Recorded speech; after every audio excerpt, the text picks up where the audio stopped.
Hello everyone, मेरा नाम है विपिन यादव। आप सबका विपिन भैया। जैसा कि आप सभी जानते हैं, हम लोगों ने केमिस्ट्री का फर्स्ट चैप्टर कंप्लीट कर लिया था, रासायनिक अभिक्रिया एवं समीकरण। उसको हम लोगों ने बहुत ही डीप में जाके कंप्लीट किया और उस पर क्वेश्चन प्रैक्टिस भी हम लोगों ने कर लिया था। आज के इस लेक्चर में हम स्टार्ट करने वाले हैं फिजिक्स का फर्स्ट चैप्टर, प्रकाश परावर्तन तथा अपवर्तन, जिसका आप लोगों को ट्रेलर भी मिल गया होगा। उसमें हम लोगों ने देख लिया था कि क्या क्या चीजें इस चैप्टर में हैं, क्या क्या पढ़ना है और कैसे पढ़ना है, ठीक ना। सारी डिटेल उसमें थी। आज के इस लेक्चर में भैया जो हम कवर करेंगे, आज के इस लेक्चर में 3 टॉपिक हम कवर करेंगे। पहला है परावर्तन क्या है, इसको हम देखेंगे। और फिर इसका यूज किस में कर रहे थे भैया? दर्पण में। तो दर्पण क्या है और इसकी बेसिक नॉलेज लेंगे और इससे संबंधित कुछ परिभाषाएं भी देखेंगे। और इन तक, वीडियो के इन तक भैया एक फॉर्मूला भी देखेंगे जो एग्जाम पॉइंट ऑफ व्यू से बहुत ही इंपॉर्टेंट होगा। तो भैया देर किस बात की, चलिए स्टार्ट करते हैं आज के क्लास को। तो लक्षराज जी, पहला टॉपिक जो है हमारा, अब सोच रहे होंगे लक्षराज किसको बुला रहे हैं। तो हमने इस पे वीडियो बनाया था कि क्या समस्या में आ रही थी, तो हमने आपका नाम रखा था उसमें लक्षराज। लक्षराज जब भी हम कहेंगे आपको ये याद आता रहेगा कि आप इस क्लास में क्यों आए हैं। ठीक कहा ना लक्षराज? ठीक, चलिए स्टार्ट करते हैं। परावर्तन। परावर्तन क्या है भैया? देखिए, पहले फिगर के हेल्प से समझे, फिर एग्जाम्पल के हेल्प से भी समझेंगे। इसमें क्या होता है, एक तल होता है जिसके, उस तल के एक पृष्ठ पे क्या करते हैं, पॉलिश कर देते हैं, दूसरे पृष्ठ को साफ सुथरा रखते हैं। और उस साफ सुथरे पृष्ठ को, ऊपर वाला साफ सुथरा है तो उस साफ सुथरे पृष्ठ को परावर्तक पृष्ठ कहते हैं। क्या कहते हैं, क्या कहते हैं भैया? परावर्तक पृष्ठ कहते हैं। ठीक। और इस तल को क्या कहते हैं? पॉलिशदार तल। क्या कहते हैं भैया? पॉलिशदार तल कहते हैं। ठीक, पॉलिशदार तल कहते हैं। ठीक, अगर हम इस पॉलिशदार तल पर एक किरण आपतित कराएं, एक किरण गिराएं, ठीक ना, तो ये क्या हो जाएगी? देखिए, परावर्तन हो रहा है, वर्तन होगा, कुछ बदलेगा। तो किरण जो आई है वो क्या हो जाएगी? दूसरी तरफ से क्या हो जाएगी? रिफ्लेक्ट हो जाएगी। यानी कि जिस मार्ग से आई है उसी मार्ग से ना वापस लौट के, परावर्तित होने के बाद दूसरी दिशा में क्या हो जाएगी?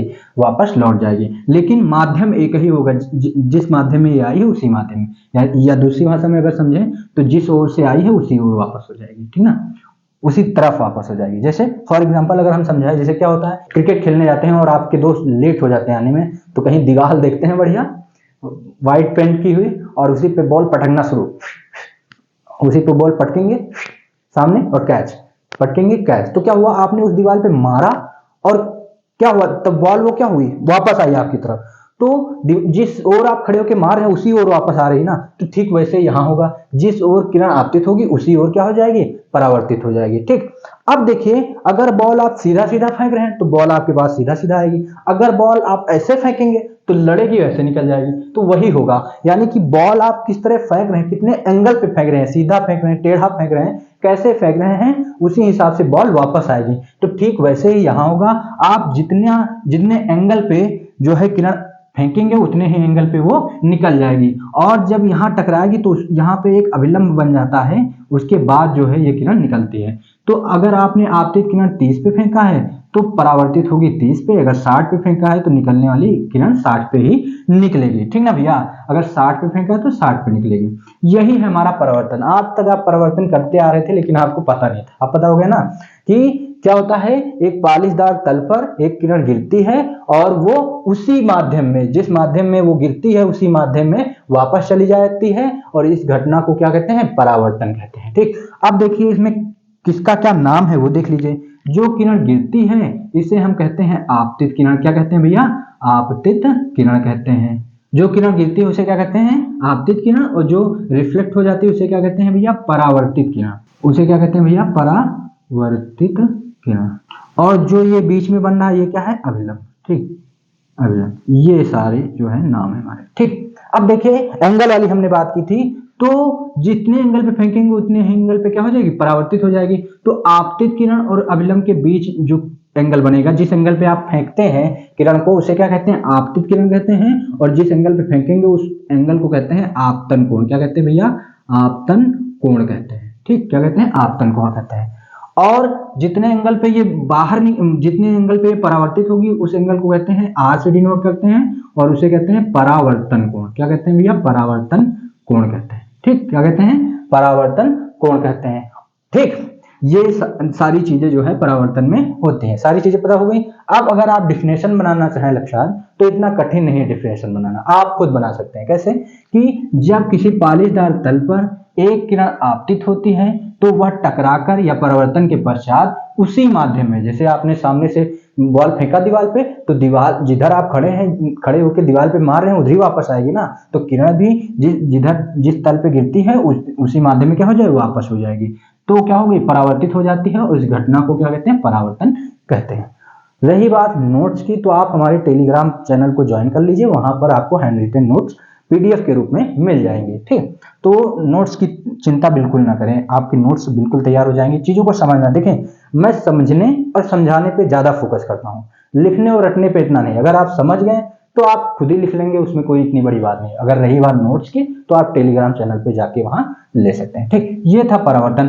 अब परावर्तन के दो नियम भी होते हैं, नियम देख लेते हैं। नियम क्या है भैया, दो नियम है। पहला नियम क्या है, पहला नियम वही, जितने एंगल पे किरण गिरेगी उतने ही एंगल पे वो परावर्तित हो जाएगी। यानी कि आपतन कोण बराबर होता है परावर्तन कोण, यानी कि अगर शॉर्ट में लिखें तो एंगल आई आपतन कोण बराबर होता है एंगल आर यानी परावर्तन कोण। ठीक, यही है हमारा पहला नियम, समझ गए। आगे दूसरा नियम क्या है, दूसरा नियम देखिए भैया, इसी में है, जो अभी चित्र बनाया उसी में है, ध्यान दीजिए लक्षार्थ जी, ध्यान दीजिए। देखिए ये पॉइंट पे ध्यान दीजिए, इसमें क्या, देखिए आपतित किरण इसी पॉइंट पे है, परावर्तित किरण इसी पॉइंट से निकली है, और अभिलंब भी इसी पॉइंट पे है। यानी कि तीनों जो है एक ही बिंदु पर होते हैं। कौन कौन है आप जानते हैं, आपतित किरण और परावर्तित किरण तथा अभिलंब एक ही पॉइंट पर होते हैं, यानी तीनों एक ही बिंदु पर होते हैं। आप पूरा सेंटेंस लिख सकते हैं, और नोट्स में तो लिखा ही रहेगा, तीनों एक ही बिंदु पर होते हैं। ठीक, बिंदु पर होते हैं। ये था परावर्तन, कि किसी पालिशदार तल पर टकराएगी और परावर्तित हो जाएगी उसी माध्यम में। यह है परावर्तन, और इसके दो नियम हैं, एंगल आई बराबर होता है एंगल आर, और तीनों एक ही बिंदु पर होते हैं, आपतित किरण, परावर्तित किरण और अभिलंब तीनों एक ही बिंदु पर होते हैं। अगला टॉपिक है भैया हमारा दर्पण। दर्पण क्या है भैया, दर्पण क्या होता है, एक विशेष प्रकार का शीशा होता है जिसपे प्रकाश किरण गिरेगी और रिफ्लेक्ट होने के बाद क्या होगा, जो है प्रतिबिंब बनाएगी। यही क्या है, दर्पण है। दर्पण दो प्रकार के हैं, गोलीय दर्पण और समतल दर्पण, लेकिन हमको जो है हाई स्कूल में सिर्फ गोलीय दर्पण पढ़ना है। तो चलिए इसको हम पढ़ते हैं, क्या क्या है इसके विषय में। तो देखिए गोलीय दर्पण कैसे बनता है वो देखते हैं। क्या है, हम एक खोखला गोला लेंगे, क्या लेंगे भैया, एक खोखला गोला लेते हैं, खोखला गोला लेंगे, और उसको क्या करेंगे, हम बीच से काट देंगे। जैसे हमने यहाँ खोखला गोला ले रखा है, इसको क्या करेंगे, बीच से काट देंगे, और ये कांच का होगा, तो क्या करें, हमने काट दिया। काटने के बाद क्या हुआ, एक पार्ट ये मिला और एक पार्ट ये मिला। ठीक, काटने के बाद क्या करेंगे, एक तरफ क्या करेंगे, इसके एक पृष्ठ पे क्या करेंगे, पारे या चांदी का क्या कर देंगे, लेप कर देंगे। तो चलिए हम पारे या चांदी का क्या करते हैं, लेप कर देते हैं। ठीक, ये हमने लेप कर दिया। अगर इधर हमने अंदर की ओर करा, अगर इधर हम बाहर कर दें, तो ये देखिए बाहर कर दिए। ये जो है हमारे गोलीय दर्पण जो है बन चुके हैं। दो प्रकार से देखिए यहाँ बन चुके हैं। हमने जब अंदर की ओर पॉलिश किया तब क्या बना, अगर हम बाहर की ओर पॉलिश कर देंगे तब क्या बनेगा वो देखते हैं। जो ये साफ सुथरा पृष्ठ होता है इसे क्या कहते हैं भैया, परावर्तक पृष्ठ कहते हैं। क्या कहते हैं, परावर्तक पृष्ठ कहते हैं। ठीक, वैसे ही इधर होगा, ये क्या होगा, हमारा परावर्तक पृष्ठ हुआ। अगर हम अंदर की ओर पॉलिश करते हैं तो उभरा हुआ पृष्ठ क्या हुआ, परावर्तक पृष्ठ हुआ। तो ये जो बनेगा ये होगा हमारा उत्तल दर्पण। कौन सा होगा भैया, हमारा ये होगा उत्तल दर्पण। इसका नाम क्या है, उत्तल दर्पण। गोलीय दर्पण में दो पार्ट आपको मिले, तो एक इसका नाम क्या होगा, उत्तल दर्पण होगा। और ये अगर हम बाहर की ओर पॉलिश करते हैं तो परावर्तक पृष्ठ अंदर की ओर मिलेगा, तो इसका नाम क्या होगा भैया, इसका नाम होगा अवतल दर्पण। क्या होगा भैया, अवतल दर्पण होगा। ठीक, ये है हमारा जो है गोलीय दर्पण, इस प्रकार से बनेगा। अगर इसकी डिफिनेशन लिखें तो जो काम यहां हुआ वही लिख दीजिए। क्या हमने सबसे पहले क्या लिया, कांच का एक खोखला गोला लिया, या सीधे आप लिख सकते हैं किसी खोखले गोले को काटकर, किसी खोखले गोले को काटकर क्या किया हमने, किसी खोखले गोले को काटकर उसके एक पृष्ठ पर पारे या चांदी का लेप कर दिया जाता है। एक पृष्ठ पर क्या करते हैं, पारे या चांदी का लेप कर दूसरे पृष्ठ को सीधे यहां लिख दीजिए, दूसरे पृष्ठ को परावर्तक बना दिया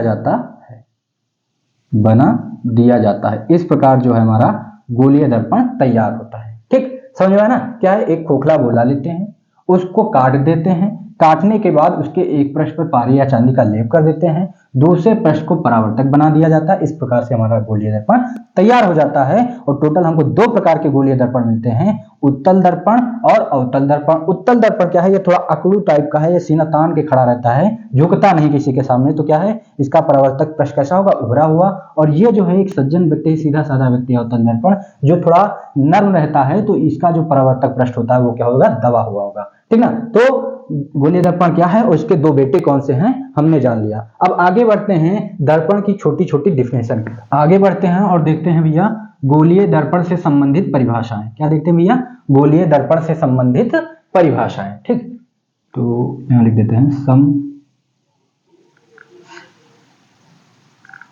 परिभाषाएं। देखिए संबंधित परिभाषाएं क्या है, छोटी छोटी बातें हैं, उनको क्लियर करते हैं। देखिए पहले हम आपको बता देते हैं जो खोखला गोला है इसमें क्या क्या बातें हैं। एक गोले में क्या क्या बातें होती हैं वो देख लीजिए। गोले में क्या होगा, एक केंद्र होगा ना, और इसी केंद्र को अभी यहां पढ़ना होगा। देखिए यहां हमें पढ़ना है, पहले लिख देते हैं वक्रता केंद्र किसे कहते हैं, ये पढ़ना है। और फिर क्या है, ध्रुव किसे कहते हैं, ये पढ़ना है। फिर पढ़ना है हमको वक्रता त्रिज्या किसे कहते हैं, वक्रता त्रिज्या किसे कहते हैं, एक मिनट, वक्रता त्रिज्या किसे कहते हैं। फिर हमें पढ़ना है मुख अक्ष किसे कहते हैं, मुख अक्ष किसे कहते हैं। ठीक, फिर दो तीन बातें हैं, जगह नहीं है, बाद में देखते हैं। ठीक, तो पहले समझिए। देखिए एक खोखले गोले में क्या होगा, केंद्र होगा, क्योंकि जो दर्पण है वो एक खोखले गोले को काटकर बनाया गया है। तो उस गोले के केंद्र को ही क्या कहेंगे, वक्रता केंद्र कहेंगे। समझ में आया? उस गोले के केंद्र को ही क्या कहेंगे, वक्रता केंद्र कहेंगे। और इस गोले का क्या होगा, इस गोले की रेडियस भी होगी, त्रिज्या भी होगी। तो इसकी रेडियस को ही, खोखले गोले की त्रिज्या को ही वक्रता त्रिज्या कहेंगे दर्पण में। ठीक ना? गोले में क्या कहते हैं, त्रिज्या सिर्फ कहते हैं। और यही बात अगर गोलीय दर्पण में की जाएगी तो उसको क्या कहेंगे, वक्रता त्रिज्या कहेंगे। और मुख्य फोकस क्या है अभी देखते हैं, ये छोटी सी बात थी। अब देखिए वक्रता केंद्र क्या है वो आप जान चुके हैं, इसको जो है कैपिटल सी से डिनोट करते हैं। क्या है, जिस खोखले गोले को काटकर जो है दर्पण बनाया जाता है, उसी गोले के केंद्र को ही वक्रता केंद्र कहते हैं। तो आप यहां जो है लिख सकते हैं। अगर लिखें तो क्या है, जिस खोखले, यहां सीधे लिख देते हैं, खोखले गोले को काटकर दर्पण बनाया जाता है, उस गोले के केंद्र को ही वक्रता केंद्र कहते हैं। समझ गए? और नोट्स की चिंता बिल्कुल नहीं करना है। मैं बार बार कह रहा हूं लक्षार्थ, आप हमारे टेलीग्राम चैनल पे जो है जाके ज्वाइन कर सकते हैं, वहां आपको पीडीएफ रूप में जो है नोट्स मिल जाएंगे इस लेक्चर की। ठीक, ध्रुव किसे कहते हैं, तो ध्रुव देखिए, अभी तक हमने क्या निकाल लिया है, ध्रुव। देखिए ध्रुव क्या है, देखिए ये क्या है, परावर्तक पृष्ठ, उभरा हुआ परावर्तक पृष्ठ। तो परावर्तक पृष्ठ के मिडिल पॉइंट को, मध्य बिंदु को ही क्या कहते हैं, ध्रुव कहते हैं। तो आप यहां लिख सकते हैं परावर्तक पृष्ठ के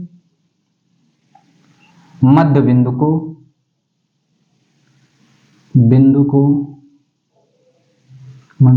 ही क्या कहते हैं भैया, ध्रुव कहते हैं। और इसे जो है कैपिटल पी से जो है डिनोट करते हैं। ठीक, आगे देखिए वक्रता त्रिज्या क्या है। अभी मैंने बताया जिस खोखले गोले को काटकर बनाया जाता है उसकी जो त्रिज्या होगी उसी को हम वक्रता त्रिज्या कहेंगे। यानी कि खोखले गोले की त्रिज्या को ही वक्रता त्रिज्या कहते हैं। सीधे लिखिए खोखले, ये आपको एग्जाम में लिखने को नहीं आएगा, लेकिन ये जो छोटी छोटी बातें पता होंगी तभी आप आगे बढ़ पाओगे ना। तो क्या है, खोखले गोले की त्रिज्या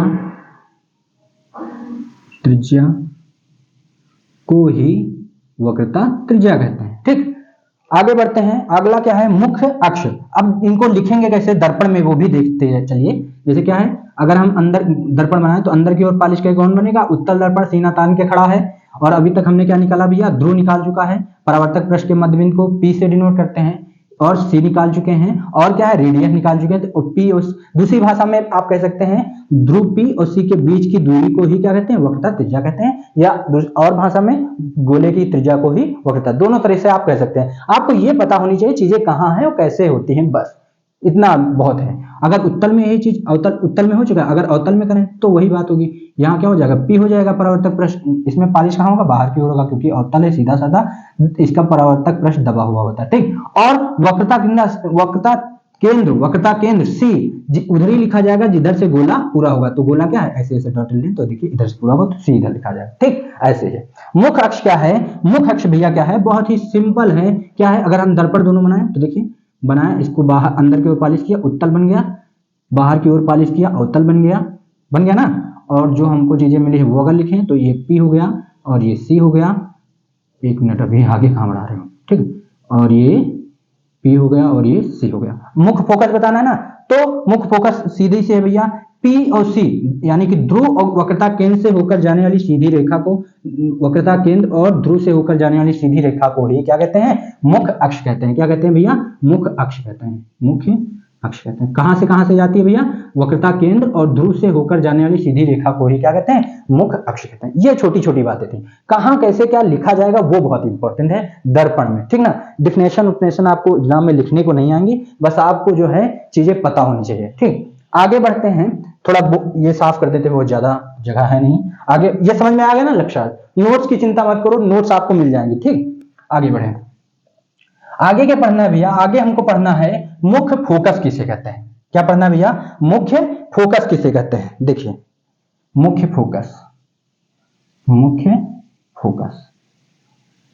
आप लोग सोच रहे होंगे बार बार लक्ष्यराज क्यों बुला रहे हैं, तो आप लोगों का मैंने नाम रखा है, क्यों रखा है इस पे मैंने वीडियो बना रखी, तो आप देख सकते हैं। लक्ष्यराज मैंने इसलिए रखा है कि आप जब मेरी क्लास में आए तो आपको ये पता हो आप मेरी क्लास में क्यों आए हैं, और आपको ये भी पता हो कि आप टॉपिक, जो भी टॉपिक प्रेजेंट टाइम पढ़ रहे हो वो क्यों पढ़ रहे हो, आपका लक्ष्य क्या है, ये आपको ध्यान दिलाते रहेगा, ठीक ना। इसलिए मैं प्यार से आपको लक्ष्यराज बुलाता हूँ, क्योंकि आपका नाम भी नहीं पता है, तो एक कनेक्शन होना चाहिए, कनेक्शन महसूस होना चाहिए, तो जो है टॉपिक बहुत अच्छे से जो है क्लियर हो। क्योंकि आप जान ही रहे, मैं अकेले एक बंद कमरे में आपको जो है गाइडेंस प्रोवाइड कर रहा हूँ, तो थोड़ा सा तो ठीक ना समझ सकते हैं, ठीक। लक्ष्यराज जी देखिए, मुख्य फोकस क्या है, तो इसमें क्या है, हम दोनों बनाते हैं, दोनों जो है दर्पण आपको बना के जो है समझाते हैं।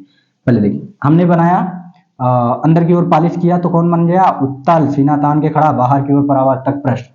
पालिश अगर हमने बाहर किया तो कौन बना, सीधा साधा अवतल दर्पण, जिसका परावर्तक पृष्ठ दबा है, ठीक। ये बहुत इंपॉर्टेंट भी है, परावर्तक पृष्ठ दबा उभरा किसका क्या होता है, ये यहां आप इसको क्लियर कर लीजिए, नहीं आगे बहुत कंफ्यूजन होगा, ठीक। जिसका परावर्तक पृष्ठ उभरा, सीना तान के खड़ा होगा जो उत्तल होगा, और जो दबा होगा परावर्तक पृष्ठ वो कौन सा होगा, अवतल होगा, ठीक। तो देखिए इसमें क्या होता है, जितनी भी चीजें हैं सारा, जब भी आप आगे दर्पण बनाएंगे, जितनी भी चीजें छोटी छोटी डिफिनेशन वहां समझते हैं, उन सारी चीजों को यहाँ जो है सेट करेंगे। एक श्रृंगार है, आप कह सकते हैं, जैसे कोई तैयार होता है, जैसे लड़की तैयार होती है तो क्या है, बाली पहनती है, कान में नथिया पहनती है, हार पहनेगी, तो वैसे ही दर्पण भी तैयार होता है। इसको भी नथिया पहना हो ध्रुव, इसका हार पहना हो सी, और बाली नथिया जो भी है सब, यानी वक्रता त्रिज्या तो वो ऐसे उसमें गुप्त छिपा हुआ है, ठीक। ये मेन है सी और ये ए, ठीक। अभी अब फोकस, मुख्य फोकस निकलने जा रहा है, वो भी मेन होगा। अगर देखिए ये क्या है, हमारा परावर्तक पृष्ठ है। अगर हम क्या करें, एक ये क्या है, हमारा मुख्य अक्ष है, सीधी जो रेखा है मुख्य अक्ष। अगर हम मुख्य अक्ष के समांतर एक क्या करें, किरण आपतित करें, मुख्य अक्ष के समांतर हमने एक किरण आपतित किया। अब आपतित किया, कहां टकराई, परावर्तक पृष्ठ पे, और परावर्तक पृष्ठ पे टकराई तो परावर्तन में आपने पढ़ा है परावर्तित होती है किरण, तो यहां क्या हो जाएगी, परावर्तित हो जाएगी। क्यों, देखिए अगर फनी टाइप से क्या है, देखिए जो अवतल दर्पण ये क्या है, सीधा साधा है व्यक्ति है। अगर कोई किसी सीधे साधे व्यक्ति के सामने कोई व्यक्ति आता है तो क्या करता है, उसको झुककर नमस्कार करता है, तो सामने वाला व्यक्ति भी उसको इज्जत देता है, झुककर नमस्कार करता है। तो जो अवतल दर्पण है, जब इसके सामने एक आपतित किरण आती है तो उसको क्या करता है, झुककर नमस्कार करता है। तो जो किरण है उसको भी इज्जत देगी, वो भी झुककर नमस्कार करेगी। तो जब जैसे ही झुकेगी वो कहां परावर्तित हो जाएगी, नीचे की ओर। कहां परावर्तित हो जाएगी, नीचे की ओर। और जैसे नीचे की ओर परावर्तित होगी, वो मुख्य अक्ष को किसी पॉइंट पर काटेगी, और जिस पॉइंट पे काटेगी उसे ही मुख्य फोकस कहेंगे। समझ गए, ये था अवतल दर्पण में ऐसे होगा। उत्तल दर्पण में कैसे होगा, ये देखिए, अगर हम परावर्तक पृष्ठ ये है, परावर्तक पृष्ठ जिधर होगा उधर ही किरण आपतित होगी, ठीक ना, बाईं ओर से ही आपतित कराई जाती है। परावर्तक पृष्ठ भी बाईं ओर होते हैं सारे, देखिए यहाँ भी ठीक है। तो अगर हम मुख अक्षय है, मुख अक्षय वही काम होगा, मुख अक्षय समांतर किरण आपतित कराया। अब परावर्तक पृष्ठ पे क्या हुई, ये आपतित हुई, वहां पे जैसे गिरेगी वही होगा। ये क्या है, थोड़ा अकड़ू टाइप है, जैसे लोग क्या होते हैं थोड़ा अकड़ू टाइप के होते हैं, तो उनके सामने जो लोग आते हैं तो वो उसको इज्जत नहीं देते, तो वो क्या होगा, घूम के निकल जाएगा दूसरा व्यक्ति। तो वैसे ये किरण करी, जब यहाँ पे आई इसको इज्जत नहीं मिला, तो ये क्या हुई, मुड़कर दूसरी ओर परावर्तित होकर दूसरी ओर निकल गई। जैसे ये झुकी थी, ये नहीं झुकी, क्योंकि सामने वाला व्यक्ति भी नहीं झुका। लेकिन यहाँ पे जब ये मुड़कर निकली तो थोड़ा इसको अधूरा अधूरा सा महसूस हुआ, तो इसने क्या किया, अपने आप को पूरा करने के लिए क्या किया, अपने आप को पीछे की ओर ऐसे खींच लिया डॉटेड करके। तब जिस मुख अक्ष को जिस पॉइंट पे काटती है उसी पॉइंट को मुख फोकस एफ कहते हैं, कैपिटल एफ से डिनोट करते हैं। ठीक, ये है हमारा मुख फोकस। ठीक, मुख फोकस की डिफिनेशन आप बहुत अच्छे से बना सकते हैं, आप समझ चुके हैं क्या है, ये हमारा क्या है, मुख अक्ष है। मुख अक्ष के समांतर जब कोई प्रकाश किरण क्या होती है, आपतित होगी, तो वो परावर्तित होगी। परावर्तित होने के पश्चात मुख अक्ष को, ये क्या है हमारा मुख अक्ष है, मुख अक्ष को जिस पॉइंट पर काटती हुई प्रतीत होती है या रियल में काटती है, वास्तविक रूप से काटती है, तो उस पॉइंट को ही मुख फोकस कहते हैं, ऐसे लिख सकते हैं। ठीक, आगे बढ़े। अगला टॉपिक है हमारा, अगला जो है फोकस दूरी। क्या है, फोकस दूरी। अब फोकस दूरी के आप समझ सकते हैं, जैसे मान लीजिए आप टॉर्च लिए और कहीं खड़े होकर आप मारते हो टॉर्च, तो उसकी रोशनी जहां तक जाएगी, यानी कि उस टॉर्च का वहां तक फोकस आ रहा है। तो अगर आपसे पूछे कोई कि उसका डिस्टेंस बताइए, फोकस दूरी बताइए, तो आप जहां खड़े होके टॉर्च जहां खड़े होकर उसकी लाइट मार रहे हो, जहां तक जा रही हो, मेजर कर लेंगे, बता देंगे कि ये है इसकी फोकस दूरी, है ना। तो वैसे ही यहां होगा। देखिए इसमें कहां है, देखिए यहां मान लीजिए आप खड़े हो, यहां से टॉर्च मार रहे हो और फोकस यहां तक जा रहा है। अब कोई फोकस दूरी पूछे तो इस बीच की जो डिस्टेंस होगी वही क्या कहलाएगी, फोकस दूरी कहलाएगी। तो आप कह सकते हो कि ध्रुव पी हम सीधे पी लिख दे रहे हैं, ध्रुव पी से मुख्य फोकस एफ के बीच की दूरी, की दूरी क्या कहलाती है, की दूरी फोकस दूरी कहलाती है। और इससे जो है स्मॉल एफ से डिनोट करते हैं, स्मॉल एफ से जो है प्रेजेंट करते हैं। ठीक, समझ गए। ओके, आगे बढ़े। अब जो मोस्ट इंपॉर्टेंट है भैया, जो हमने कहा था इन तक जो है एक फॉर्मूला देखेंगे, उस फॉर्मूले की बारी आती है। वो फॉर्मूला क्या है भैया, कैपिटल आर यानी कि वक्रता त्रिज्या तथा फोकस दूरी यानी स्मॉल एफ में संबंध, इससे फॉर्मूला वो निकल के आएगा, जो बहुत ही इंपॉर्टेंट भैया एग्जाम में न्यूमेरिकल में आपको जो है बहुत हेल्प करेगी। ठीक, संबंध। तो देखिए संबंध क्या है, कैसे निकालेंगे। देखिए संबंध क्या है, संबंध की कोई दो चीजें जो है बराबर है, तो यानी आर एफ। तो देखिए एफ बराबर आर, ये देखिए सही है फॉर्मूला या नहीं, ये जो हुआ है। देखिए क्या संबंध का मतलब दो चीजें बराबर है, तो देखिए कैसे बराबर है या नहीं। तो देखिए इसमें क्या हुआ, अगर हम यहां देखें, यहां पे देख लेते हैं, यही बनाते हैं, ज्यादा नहीं, एक बना देते हैं दर्पण। अगर हम अवतल बना लें, बाहर पालिश परावर्तक पृष्ठ दबा, ये हो गया हमारा पी, और फिर इधर जिधर से गोला पूरा उधर होता है सी। हमने इधर किनारा क्या किया, आपतित किया, आपतित होने के बाद परावर्तित और नीचे आ गई, यही हो जाएगा हमारा एफ। ठीक, तो देखिए एफ। अब देखिए ध्रुव और एफ के बीच की दूरी क्या होती है, फोकस दूरी स्मॉल एफ से, और सी और पी के बीच की दूरी क्या होती है, वक्रता त्रिज्या कैपिटल आर से। अब अगर इसको दूरी, इन दोनों डिस्टेंस को अगर बाहर निकालें, तो देखिए आर इतनी बड़ी है और एफ फोकस दूरी इतनी बड़ी है। ठीक, देखिए दोनों, अब देखिए ये दोनों क्या है, इक्वल हैं, जैसा हमने यहां दिखाया, क्या राइट है, नहीं। क्यों, क्योंकि देखिए वक्रता त्रिज्या कितनी बड़ी है और फोकस दूरी कितनी बड़ी है। तो इनको बराबर करने के लिए, जैसे कहते हैं ना संबंध दो बराबर लोगों में होता है, तो इनको बराबर करना पड़ेगा। अगर हमको संबंध बनाना है तो इनको बराबर करना पड़ेगा, वरना संबंध नहीं बन पाएगा। तो दो कंडीशन है, मान लीजिए अगर किसी व्यक्ति के पास 5 रुपए है, दूसरे व्यक्ति के पास 10 रुपए है, और दोनों को इक्वल करना है, तो या तो 10 जिसके पास उसके 5 खर्चा करा दो, जिसमें आप लोग माहिर हो, या फिर जिसके पास 5 है उसको किसी तरह से डबल कराओ, 5 उसको दो, तब 10 बराबर हो जाएंगे।